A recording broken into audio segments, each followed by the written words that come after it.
मुंबईमध्ये लोकलचा दरवाजा बंद करण्यास सांगितल्यानं तरुणाची चाकू भोसकून हत्या। चालत्या लोकलमध्ये मयंक लोहारचा मृत्यू।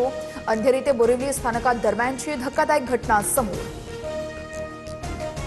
मुंबईसह उपनगरात पावसाचा धुमाकूळ। कुर्ला, किंग सर्कल, सायन, साकीनाका या परिसरामध्ये पाणी साचलं, तर वसई विरारसह नालासोपारातील रस्ते जलमय।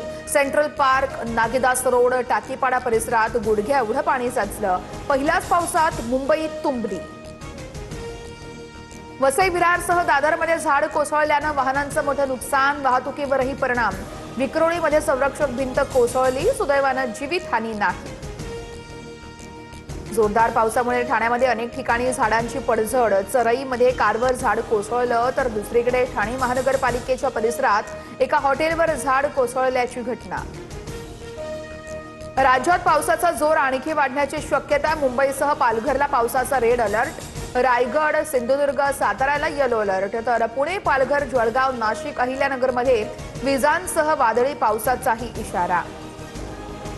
महापौर रितू तावडे यांच्याकडून मुंबईतील पावसाच्या स्थितीचा आढावा। मॅनहोल उघडे असल्याचं आढळल्यास संबंधित अधिकाऱ्यावर थेट कारवाईचा इशारा।